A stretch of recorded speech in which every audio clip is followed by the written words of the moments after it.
Right, another vector statics problem. So in this problem, we're assuming that everything is in equilibrium, nothing's moving.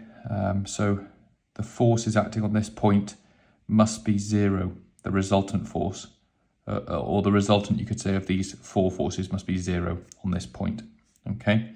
So the way we're going to do this, we need to work out this force F, this unknown force, and this angle theta. So we've got three forces in this sort of section, this quadrant, you could say. And what we know is that those three forces, when they're combined, must be equal and opposite to this force here in order for the whole system to be in equilibrium. So we can start adding these forces together. The problem is they're vectors and they're acting in different directions. So we need to do a bit of vector analysis here. So the first thing is we're going to split this 300 Newton force into horizontal and vertical components. So the horizontal component of this force, how do we do that? Well, if you think about it, it's basically a force like that, and we know that its angle to the horizontal is 50 degrees. So we can draw here its horizontal component and its vertical component like that. Okay, bit of a mess, that diagram, sorry. That should be a bit straighter there, but there we go. Okay, now this angle here, we know that angle there is 50 degrees. So we know that the horizontal component of this 300 Newton force here is going to be 300 cos 50, because this is the adjacent and this is a hypotenuse, and cos theta equals adjacent over hypotenuse. Okay, so we've just said h cos theta is equal to the adjacent, and the vertical component is just going to be, well, this is the opposite of this vector triangle, so it's going to be 300 sine of 30. Sine of 50. Okay. So we know we've now got the horizontal and the vertical components of the 300 Newton force. So if we work out, so the 300 Newton force, again, perhaps if I just draw it over here, it'd be easier. So there it is. There's the 300 Newton force. If we look at the horizontal component and the vertical component, that's 300 newtons. This is 50 degrees. So 300 cos 50 is the adjacent here. So if we stick that in the calculator, 300 cos 50, that is going to give us 192.8. So we'll say 193 newtons. So 193.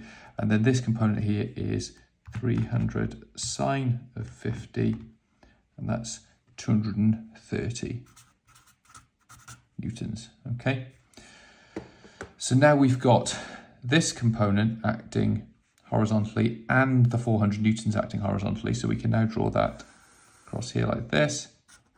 So it's 400 plus 193, which gives us 593 newtons. That's acting horizontally. Now acting vertically, we've got the vertical component of the 300 Newton force, which is 230, plus this vertical component here, which is 200 newtons, or this vertical force here, which is 200 newtons. So we're going to draw the horizontal force and the vertical force head to tail like this. Now we know that this one here is 230 plus 200, which is 430 newtons. I'm not drawing them to scale, but you can see that this vector is slightly shorter than this one to illustrate the magnitude of it. Okay, so now we've got the horizontal force, the vertical force, they're head to tail, they're forming a vector triangle. And you can see that they don't combine to make a triangle, because there's one, because basically what we're going to do is we're going to work out the resultant of these two, okay? So the resultant of these two is along here like this. So I'll put a double arrow on to show that that's the resultant. And we know that that resultant force has to be equal to this force, and it has to be acting along exactly the same line, that is the same angle to the horizontal as this force, in order for those two forces to cancel out. Okay, so let's work that one out. So it's just trigonometry. This resultant of these two forces here is just going to be 593 squared plus 430 squared, and then we're going to square root that. Okay, So if you put that in the calculator, 593 squared plus 430 squared, and then you square root that, that's going to give you 732. So 732 newtons. Okay, so we've got that. Now that's our resultant, and we know that that is equal to F. It's acting in the opposite. So you could show this now. I suppose the next thing to say now is we need to work out this angle here.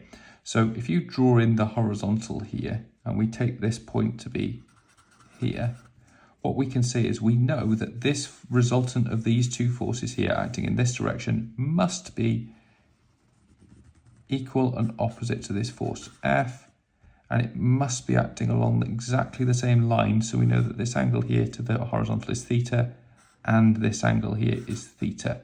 Okay, they're the same because this is one straight line, a straight diagonal line intersecting the horizontal. We know that that angle and that angle are the same. So if we work this angle out, we've got that angle.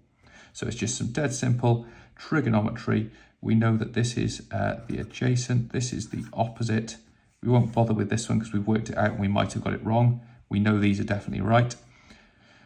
Although we actually don't, but we're more likely to be right, shall we say. So we're going to take these two, work out this angle. So we know that tan theta is equal to opposite over adjacent.